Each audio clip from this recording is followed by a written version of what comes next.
अगर खून हुआ है तो खूनी भी होगा, और जहां खूनी होगा वहां मैं होऊंगा। मैं हूं पूरे दुनिया का सबसे बड़ा डिटेक्टिव, डिटेक्टिव हरक्यूली पॉयरोट। वेल फ्रेंड्स, इस हफ्ते की आखिरी फिल्म जो हम रिव्यू करने वाले हैं उस फिल्म का नाम है the murder on the Orient Express. So hello friends, welcome to another episode of Bollywood this week. So friends, ये फिल्म की कहानी बहुत सिंपल है और ये एक स्पॉइलर रिव्यू है जिसमें मैं आपको बताऊंगा कि असली कातिल कौन है। तो जो लोग ये जानना नहीं चाहते और जाके फिल्म देखना चाहते हो तो वो फिल्म देख सकते हैं। बाकी के लोग ये रिव्यू को देखिए और कातिल कौन है ये जानिए, क्योंकि मैं एंड में रिवील करूंगा कि कातिल कौन है। तो जिनको ये मूछी भी पसंद नहीं है वो भी रिव्यू बन करके जा सकते हैं। तो फ्रेंड्स, ये फिल्म बहुत ही सिंपल है, कोई कॉम्प्लेक्सिटी नहीं है, लेकिन जिस तरह से डायरेक्टर ने इस फिल्म को हमारे सामने पेश किया है वो इस फिल्म को एक राय का पहाड़ बना देता है। लक्ष्मी राय नहीं, राय का पहाड़। तो फ्रेंड्स, कहानी इस तरह की है कि डिटेक्टिव रहता है जिसका नाम रहता है हरक्यूली पॉयरोट। बहुत बड़ा शाना रहता है, बहुत बड़ा डिटेक्टिव रहता है।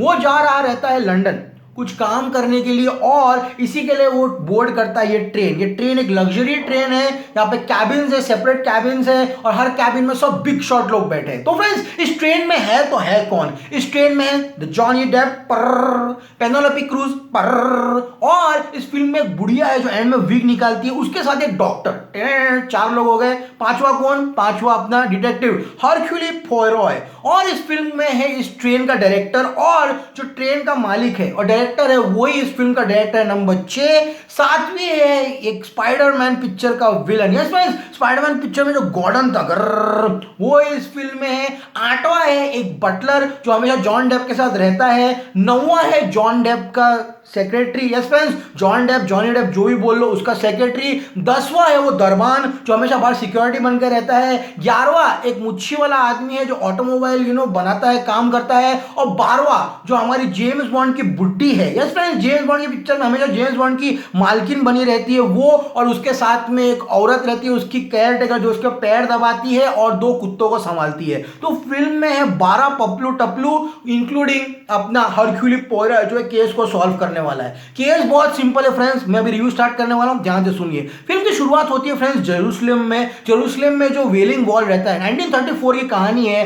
3 लोग, एक प्रीस्ट, एक इमाम और तीसरा रहता है राबी। ये तीनों को लाइन में खड़ा कर दिया जाता है क्योंकि फ्रेंड्स वहां पर एक पेंटिंग थी उसमें चोरी हुई है। बहुत सारे लोग जमा हो जाते हैं और जो अपना मुच्छी वाला रहता है अंकल हरक्यूली पॉयरोट है वो, उसको एक आदत रहती है, उसको रोज सुबह अंडे चाहिए जो एकदम बराबर हो। वो बराबर अंडों की तलाश में रहता है हमेशा। वो एक केस के इन्वेस्टिगेशन के लिए जाता है और वो जो एरिया का पुलिस वाला रहता है, जो मेन पुलिस इंस्पेक्टर, उसी को वो चोरी के लिए पकड़ लेता है। कहानी आगे बढ़ती है और किस तरह से हरक्यूली पॉयरोट में बताया जाता है कि बहुत बड़ा डिटेक्टिव है। अब फ्रेंड्स, डिटेक्टिव जो आंटी है जो नकली विग लगाती है और उसके साथ में जो डॉक्टर तवलची, वो तीनों जाके एक शिप में बैठ जाते हैं जो उनको लेके वहां जाने वाली है ओरिएंट एक्सप्रेस में। वेल फ्रेंड्स, उसके बाद वो जाते हैं एक ब्रेड शॉप में, वहां पे बहुत सारे अच्छे अच्छे पाँव दिखाए जाते हैं इस्तांबुल के। और फ्रेंड्स वहां पे उसको मुलाकात होती है एक आदमी से जो कि इस ओरिएंट एक्सप्रेस का डायरेक्टर है। तभी एक आदमी आता है लंदन से, यस फ्रेंड, लंदन कॉन्सुलेट से एक आदमी आता है और हमारे डिटेक्टिव पॉयरोट को हायर कर लेता है इस केस के लिए। तो फ्रेंड्स, वो बोर्ड करते हैं द ओरिएंट एक्सप्रेस। एंटर करते हैं जॉनी डेप, छोटी मुच्छी में जॉनी डेप फुल सूट वूट पहन के, और एंटर करती है Penelope cruise. Penelope cruise, guys इस रिव्यू में प्रोनाउंसिएशन के बारे में ध्यान मत दीजिएगा, इस रिव्यू पे ध्यान दीजिए। तो इस फिल्म में आती है पेनेलोपी क्रूज और जेम्स बॉन्ड की दादी जूडी डेंच जो छोटे बालों में रहती है, वो 2 पपी कुत्तों के साथ और उसकी नौकरानी के साथ इस ट्रेन में घुस जाती है और फ्रेंड्स ट्रेन की शुरुआत हो जाती है। जो डिटेक्टिव रहता है हमारा पॉयरोट, उसको 3 नंबर का कमरा मिलता है। वहां पे एक और पियक्कड़ रहता है लेकिन लोग कैसे भी एडजस्ट कर लेते हैं। फिल्म का सबसे प्लस पॉइंट है फ्रेंड्स का सीजी और वीएफएक्स। जो ट्रेन जो लीव करती है, जो स्पॉट को, जो स्टेशन को, बेहतरीन, काबिल तारीफ फूड, शैंपेन, किचन, जिस तरह से जो खाना दिखाया है, वाह। ट्रेन में एक से एक चम्मच, कांटे, लोगों को इतना लैविशली रखा गया है, ऐसा लगता है राजधानी ट्रेन ऑन व्हील्स रहती है ना, वैसे एक एक्सपीरियंस देती है। बहुत बेहतरीन तरीके से वीएफएक्स को सीजी किया गया है उन सीनों का। तो फ्रेंड्स कहानी आगे बढ़ती है और फिल्म में स्पाइडरमैन का विलन तो गॉर्डन, वो भी रहता है कोने में बैठ के किताब पढ़ता हुआ रहता है। सब खड़ूस, बुड्ढा, बुड्ढी एक ही ट्रेन में बैठ जाते हैं। एक नंबर पिक्चर, सब पागल एक ही ट्रेन में मिल गए और ट्रेन चलना शुरू हो जाती है। उसके बाद शुरू हो जाती है केक पे चर्चा। मैंने इस सीन का नाम रखा है केक पे चर्चा। Johnny Depp full time pass के मूड में अपने डिटेक्टिव पॉयरोट है जो एक किताब पढ़ता रहता है। वो किताब रहती है डिकेंस की और हमेशा किताब पढ़ते पढ़ते हंसते रहता है। जॉनी डेप उसके आके आके बोलता है कि मेरी जान को खतरा है यार, मैं तेरे को हायर कर लेता हूँ, मेरे साथ नौकरी कर ले, मैं तेरे को $10,000 दूंगा, $15,000 दूंगा। वो डिक्लाइन कर देता है। फ्रेंड्स वहां पे जो विजुअल्स है किस तरह से स्नो के बीच में ट्रेन स्नो को चीरते हुए जा रही है, बेहतरीन काबिल तारीफ है। तभी फ्रेंड्स एक स्नो स्टॉर्म आता है। यस फ्रेंड्स पूरा स्नो का जो माउंटेन रहता है वो कोलैप्स हो जाता है और नीचे गिर जाता है। इसी के कारण ट्रेन जो रहती है पटरी से गिर जाती है। ट्रेन थड़ाक पटरी से गिरती है, सब गिर जाते हैं और डिटेक्टिव निकल के देखता है। डिटेक्टिव भी बाहर आ जाता है और सब लोग ट्रेन से बाहर। तभी फ्रेंड्स जो ट्रेन का डायरेक्टर है वो आगे कहता है कि स्नो स्टॉर्म ने ट्रेन को डिरेल कर लिया है, पूरी ट्रेन पटरी से उड़ गई है, कल सुबह तक ये रिपेयर हो जाएगी। तभी फ्रेंड्स कहानी आगे बढ़ती है और सडनली चीख सुनाई देती है और वो जाके देखते हैं तो जॉनी डेप का कमरा लॉक है। बुढ़ा अपनी लकड़ी लेकर मस्त खटाखट खटाखट कमरा कमाट खोलता है जॉनी डेप का और हमें दिखाया था जॉनी डेप पूरा लेटा हुआ है, ओम शांति ओम, और उसके पूरे छाती पे cut cut cut cut cut cut cut कम से कम 12 स्टैब है। यस फ्रेंड्स 12 स्टैब है। तभी डॉक्टर आता है, डॉक्टर आके कहता है कि इसकी मौत 12 बजे रात को लेकर सुबह के 2 बजे के बीच में हुई है। और फ्रेंड्स उसी टाइम जो मालिक रहता है ट्रेन का वो कहता है कि देखो बाहर वाले स्टेशन से मदद आने के लिए एटलीस्ट सुबह हो जाएगी, मैं चाहता हूं तुम ये केस इसी दौरान सॉल्व कर लो। यस फ्रेंड्स वो चाहते हैं केस इसी दौरान सॉल्व कर ले वो। और डिटेक्टिव कहता है मैं तो छुट्टी पे आया यार, मेरे को मेरी मुच्छी बनानी है, मेरे बाल चिपका के रखने हैं, मैं ये सब काम नहीं करूंगा, मैं अपना बुक पढ़ते रहूंगा डिकेंस। मेरे पास किसी भी तरह से वो मान जाता है ये सॉल्व करने के लिए और शुरू हो जाता है मिशन। पूरा साइलेंट, पूरा ट्रेन का जो कंपार्टमेंट रहता है एकदम साइलेंट हो जाता है पूरा, और अपना बाल चपटे करके मुच्छी उगा के डिटेक्टिव पोयरो आके केस की इन्वेस्टिगेशन शुरू हो जाता है। तब वो डायलॉग आता है, अगर खून हुआ है तो कातिल होगा, कातिल हुआ है तो मैं उसको सॉल्व करूंगा, मैं हूं दुनिया का सबसे बड़ा डिटेक्टिव हरक्यूल पोयरो, उसका प्रोनाउंसिएशन की माँ की यहाँ। तो फ्रेंड्स डिटेक्टिव वहां से डिटेक्टिव चालू करता है और तो एक पता चलता है पहली जो इंक्वायरी है उसके सेक्रेटरी की होती है। वो पियक्कड़ बेवड़ा रहता है, वो कहता है जॉनी डेप का मैं सेक्रेटरी था, लेकिन जॉनी डेप एकदम बेवकूफ था। पूरा दिन वो स्टीक्स खाते रहता है, स्टेक्स खाते रहता है मटन चिकन के। उसको जो आर्ट वर्क है, आर्ट डीलर रहता है, उसको उसके बारे में कोई नॉलेज नहीं थी। मैं उसके साथ 1 साल में 20 दिन कम से काम कर रहा हूं। कहानी आगे बढ़ती है और उसे पता चलता है कि जॉनी डेप को धमकी मिली थी, कुछ लोगों से धमकी मिली थी। और अभी उसका जो कॉफी का कप रहता है, इसमें उसका कॉफी का कप रहता है, उसके अंदर बार्बिट्रेट नाम का एक ड्रग डाल दिया गया जिसे पी के जॉनी डेप सो गया था। इसी कारण उसके नींद में किसी ने उसके छाती पे छक छक छक छुरियां मार दी और वो मर गया है। वहां पर उनको एक हैंकरचीफ, एक रुमाल भी मिलता है जिसपे एच करके लिखा हुआ है, और वहां पे डॉक्टर बोलता है कि इसको 12 बार किसी ने छुरी से मारा है। अब फ्रेंड्स दूसरा जो स्टेशन है वहां से हेल्प आने वाली है, वहां से लोग निकल चुके हैं ट्रेन को बचाने के लिए। अब कहानी आगे बढ़ती है, कहानी एक अलग ट्विस्ट ले देती है और इन्वेस्टिगेट करते करते जो हमारा जो पोयरो रहता है उसको पता चल जाता है द आर्मस्ट्रॉन्ग किडनैपिंग के बाद।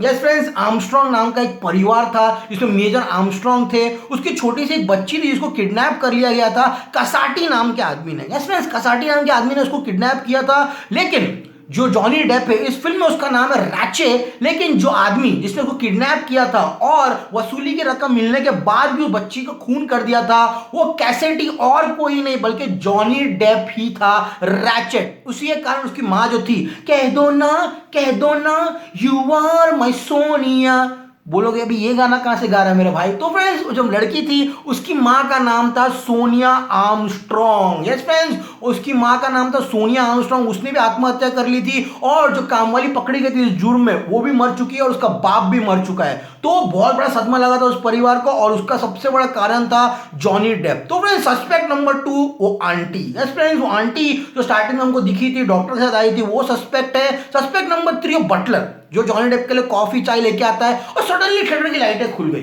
खट खट खट खट खट खट खट। मैं बोला क्या हो गया, इंटरवल, ये कब खत्म होगा, इंग्लिश फिल्मों में इंटरवल देना बंद कर दो यार इंडिया में। तो फ्रेंड्स कहानी आगे बढ़ती है और इंटरवल के बाद हमें पता चलता है कि ये फिल्म और कुछ नहीं बल्कि इसके स्टारकास्ट पर दम पे चलती है। मैंने इंटरवल में बहुत बैठ के सोचा कि मैं क्या देख रहा हूँ बैठ के। आई मीन इसका जो स्टारकास्ट है, इसका जो सेटअप है, जो ट्रेन है, सूट है, जो विंटेज लुक है और ऑब्वियसली एक क्रिस्टी आगाथा की नॉवल को हम स्क्रीन पे देख रहे हैं, इसी की वजह से इस फिल्म में मजा आ रहा है। अगर इन सबको हटा दो तो फिल्म में देखने लायक कुछ बचता ही नहीं है। आई मीन वो मुच्छी वाले एक ही ट्रेन में यहाँ से यहाँ घूम रहा है और कहानी इतनी कमजोर लगती है। मुझको तो इससे अच्छी वो फिल्म लगी थी तीसरा कौन।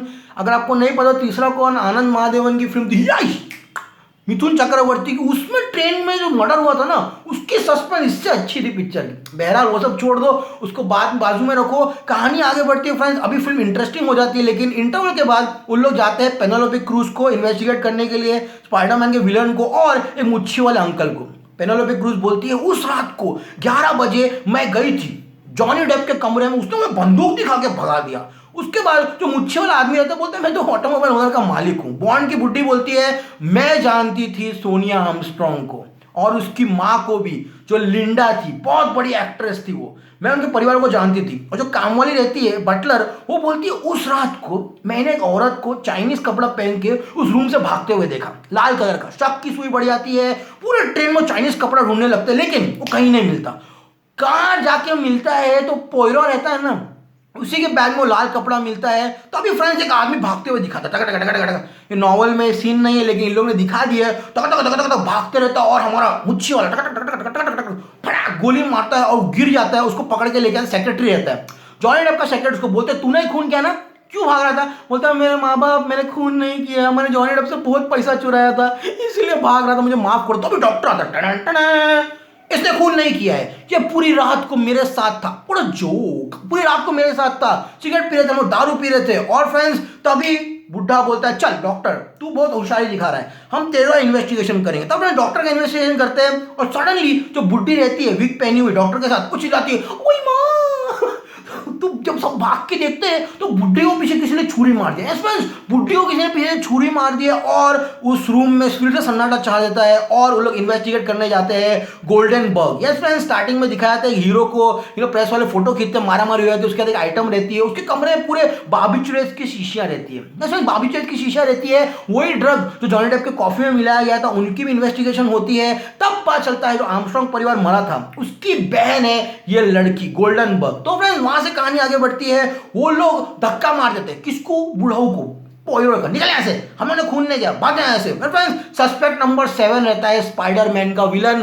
पता चलता है कि वो भी कोई प्रोफेसर नहीं है, वो तो पुलिस इन्वेस्टिगेटिंग ऑफिसर था, अब डिटेक्टिव बन गया है, उसकी भी पोल खुल जाती है। अब कंक्लूजन, 2 दिन बीत जाते हैं, 2 दिन से ट्रेन में यही चल रहा है, ऑडियंस भी देख रही है, ट्रेन में भी वही चल रहा है। अब फ्रेंड्स जो H लिखा था रुमाल के ऊपर, वो घड़ी, वो कॉफी, पाइप क्लीनर, चुर्रट का पाइप क्लीनर, वो किसका है? Suspect number 8। Yes friend, suspect number 8 एक जवान आइटम लड़की है, वो बोलता है जाके पोयरो है कि तूने खून किया, मैं जानता हूं। तभी सडनली डॉक्टर आके फटाक गोली मारता है पोयरो को, बोलता है खून उसने नहीं, खून मैंने किया था। जो आर्मस्ट्रॉन्ग मरा था ना, वो उसने मेरी फीस दी थी मुझे पढ़ाने के लिए, मुझे लिखाने के लिए, और ये जॉनी डेप साला कसाटी उसका खून कर दिया उसकी बेटी का जाकर, उसकी वजह से पूरा परिवार निखर गया, मैं ही खून किया हूं। तो फ्रेंड्स तभी कहानी आगे बढ़ती है, मारामारी हो जाती है और इसके बाद जो हमारा डिटेक्टिव रहता है पोयरो है, सबको बोलता है चलो बाहर चलो। एक टनल रहता है, टनल के बीच में एक टेबल लगा देते हैं, सारे के सारे पपलू टपलू, स्पाइडरमैन का विलन, जेम्स बॉन्ड की बुढ़िया, जॉनी डेप के जितने भी कातिल जो सस्पेक्ट है, वो सबको बिठा देता है लाइन में उन लोग। और फिल्म का जो डायरेक्टर है, जो ट्रेन का मालिक, सब पे बंदूक रख के रखता है। तब चालू करता है हमारा बाल चकटेले मुच्छी वाला अंकल पोयरो इस केस का वर्डिक्ट नंबर 1, या तो कोई आदमी जो कंडक्टर था ट्रेन का, उसने जॉनी डेप को मारा और मार के ट्रेन से कूद गया, नंबर 1। नंबर 2, ये तो बहुत बड़ी साजिश है कि तुम सब लोगों का रिश्ता कहीं ना कहीं वो आर्मस्ट्रॉन्ग परिवार से, तू उसकी बहन है, तू उसकी माँ को जानती है, डॉक्टर की जरूरत तो पड़ेगी, स्पाइडरमैन तो इन्वेस्टिगेटिंग ऑफिसर है, और तेरा सबसे बड़ा कारण कि ये आंटी जो बॉब कट है, जिसके अंदर वो अपनी विग निकालती है, ऑरेंज बाल आती है, वही माँ रहती है फ्रेंड्स लिंडा की। यस फ्रेंड्स, वही माँ रहती है, सबसे बड़ा कारण निकल जाता है। और इसी वजह से ये आंटी जो डॉक्टर के साथ रहती है, इसको छुरी मार देते हैं, उसी ने इन सब लोगों को ऑर्गेनाइज किया। And can you believe it guys, खूनी कोई एक नहीं बल्कि ये 12 के 12 लोग थे। यस फ्रेंड्स, ये 12 के 12 लोगों ने मिलकर जॉनी डेप को मारा। मैंने देख के तो पेट हंस के फट गया। मैं बोला यार, अरे कौन, आज तक मैंने कोई ऐसी फिल्म नहीं देखी गाइस जिसमें 12 के 12 लोग खूनी होते हैं। वो सीन काफी अच्छा है जिसमें जॉनी डेप को लोग खट खट खट मारते हैं। तभी फ्रेंड्स वो बोलता है मुच्छी वाला, देखो मैं तुम लोगों को गन दे रहा हूं, तुम लोग मेरे को मार दो, अगर तुम लोगों ने मेरे को नहीं मारा ना तो मैं तो पुलिस को बता दूंगा, मैं बहुत सच्चा आदमी हूं। तब फ्रेंड्स जो रहती है हमारी मेन, जिसने प्लॉट किया है, विग वाली, वो गन लेके अब तक गोली मारती है, लेकिन बंदूक में गोली नहीं रहती है। तभी फ्रेंड्स कहानी आगे बढ़ती है और वो बोलता है अब जो स्टेशन आएगा मैं तो सब बोल दूंगा। स्टेशन आ जाता है, ट्रेन रुकती है, ट्रेन शुरू हो जाती है, उतरता है, पुलिस वाले पूछते हैं किसने मारा, वो सब बताता है, अपना बैग लेता है, बुढ़ा बोलता है मुझे स्टेशन पर उतरना पड़ेगा, मैं जा रहा हूँ, और बोलता है कि कुछ चीज़ों का इंसाफ, जैसे दुनिया का नियम होता है वैसा होने दो, हर चीज़ वो अंडों की तरह स्टेबल नहीं रहेगी, जिंदगी में कुछ ना कुछ तो इम्बैलेंस रहेगा। मैं तुम सब लोगों को निर्दोष घोषित करता हूं, आशा करता हूं जॉनी डेप को मार के तुम्हारे दिलों में जितना भी दर्द था वो सब निकल गया है, और अमिताभ बच्चन ने जैसे बंटी और बबली को माफ कर दिया था, मुझे भी उसको माफ करता है। तो भी एक अंकल आता है, आपको बुलाया जा रहा है अगले मिशन के लिए, बोलता है I am waiting, I am coming, और फिल्म खत्म हो जाती है। 1 घंटा 55 मिनट की फिल्म है गाइस। अगर murder mystery point of view से देखे तो ये कोई ग्रेट या महान फिल्म कोई एंगल से लगती नहीं। इसका मर्डर मिस्ट्री पॉइंट वीकनेस सब मिला के जो एंड में कल्मुलेटिव एफर्ट आता है वो काफी फेक और रॉ लगता है। ऐसा लगता है कि अरे ये तो चुटकी बजाय कर लिया, उन्हें कोई मजा नहीं आता देखने के लिए। बस अगर देखने लायक है तो कोई सीजी, ट्रेन, वीएफएक्स, उनके कॉस्ट्यूम और सारे लोगों का काम, ऑल इन ऑल बोल सकता हूँ काफी निराशाजनक पिक्चर थी। 1 घंटा 55 मिनट की है लेकिन लगता है आपको 2.5 घंटे 3 घंटे की है। जो जवान बच्चे लोग हैं वो फिल्म में काफी बोर हो जाएंगे। ऑल इन ऑल मैं देता हूँ murder on the Orient express को 3 आउट ऑफ 5 स्टार्स। अगर आपके पास बहुत सारा टाइम है तो आप जाके मुच्छी वाले अंकल, चपटे वाले अंकल को देख सकते हो, वरना ये फिल्म अगर आप नहीं भी देखो तो कोई फर्क नहीं पड़ेगा। तो फ्रेंड्स अगर रिव्यू पसंद आया हो, spoiler review of the movie murder on the Orient express, तो प्लीज हमारे चैनल को लाइक कीजिए, शेयर कीजिए, और हाँ सब्सक्राइब करना मत भूलना यार। मियां मैं Ansari signing off. I will see you in another episode. Till then as always say stay cool man.